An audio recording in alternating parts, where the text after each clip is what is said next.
Hi guys, welcome back to Alpha Physio Pelvic Care, all things pelvic health. If you watch this channel for the very first time, my name is Anastasia Varova and I'm a pelvic floor physiotherapist specialist here in beautiful, sunny and very hot Cyprus, and it's only mid. In this channel I share all my tips, tricks, advice, suggestions and generally thought on pelvic health for all the populations, whether male, female, children, everyone. So today I would like to talk more about topic for the specifically penis owners. I have been talking more about post-pregnancy rehabilitation lately and so on, but I realized as working with my wonderful men here, there is one little gap that I have noticed, or maybe not so little, that happens during the process of prostatectomy. So today's topic will be prostatectomy, what to expect, realistic expectations, why things happening the way they're happening, and make sure you stay tuned because today we will talk slightly theoretical. I will explain to you the theory, but we also will have part 2 where I will give you more practical, hence exercise advice. Make sure you like this video, subscribe to my channel, not to lose the content.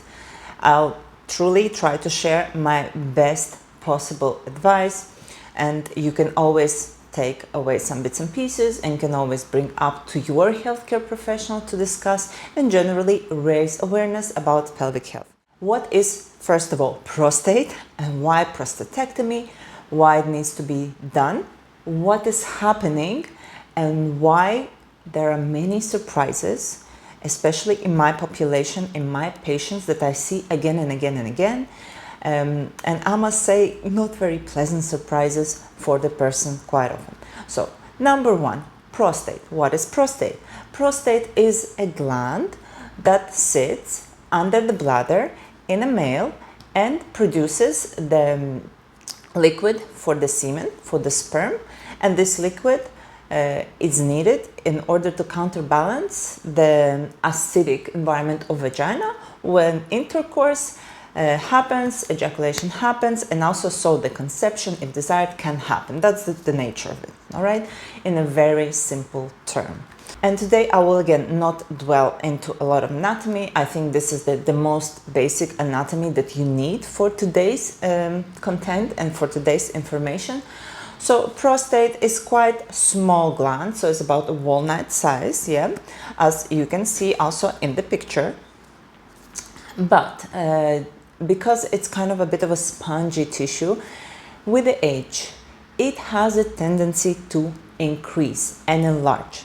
And one thing about the prostate is that urinary canal, the urethra, is passing through the prostate because in males, sperm and urine exits out from the same passage, all right?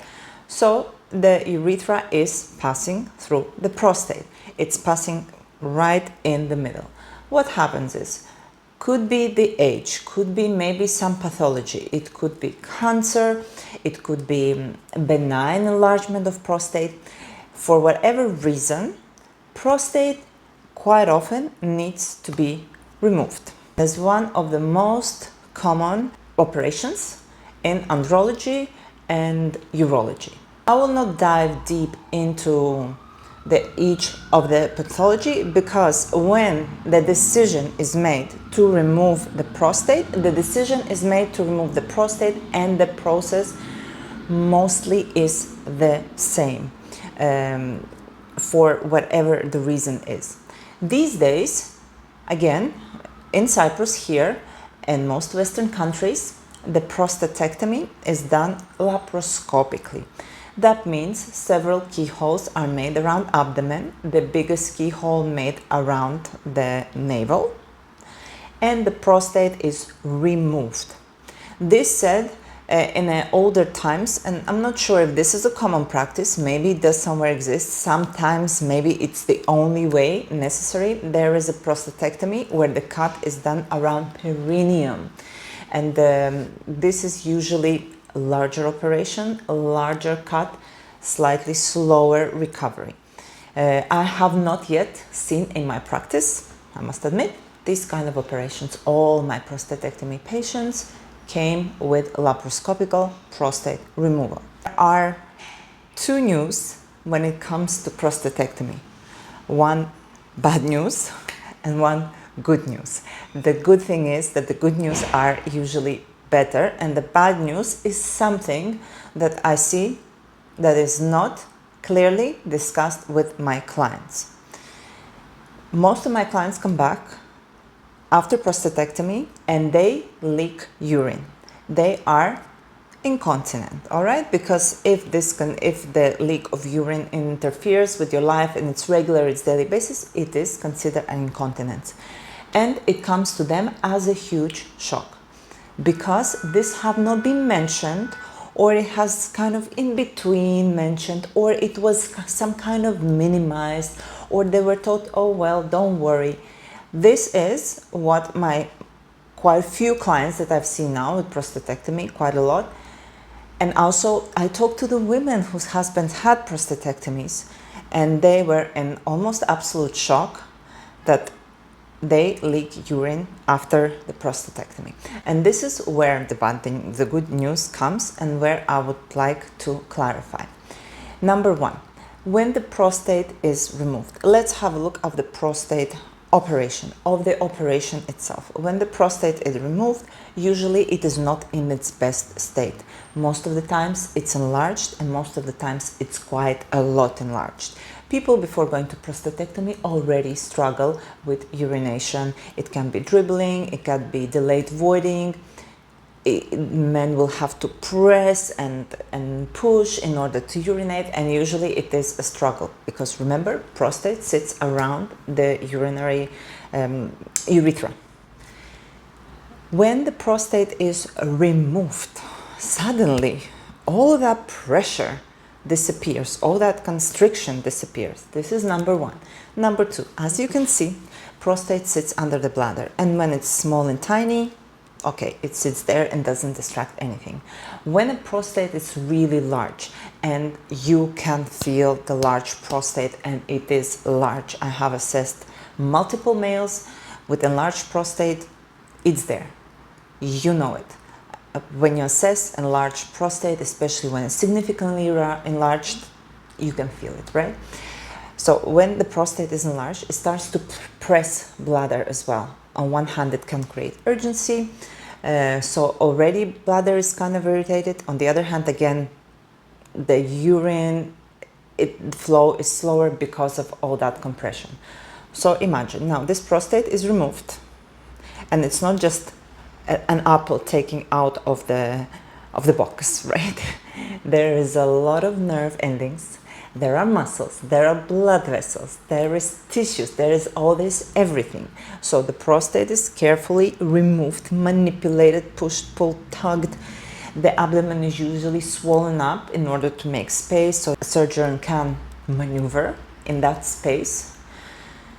And suddenly there is plenty of empty space, bothered nerves, and I don't really want to use word injured because most of the time, yes, injury can happen, it can happen. Most of the time it's irritated nerves, irritated muscles, muscles that have been overstretched by the weight of prostate, muscles maybe that have never been exercised, and absolutely free urethra. Yes, there will be leaks. A bit of statistics. 90%, 9 out of 10 men will have some sort of incontinence straight after operation up to 1 month. They just will. And I believe this is very safe to say that if you're going for prostatectomy, be ready for leaks. All right? Hold on, don't panic. The good news are coming. Okay? This is due to all the swelling I described, to all the manipulation, all the pulling, all the tugging, the actual operation. It's not a small operation. It's not something minimally invasive. It's a serious, major operation. Then, as we move on with the time frame, in about 3 months, 60% of male will still have some leaks.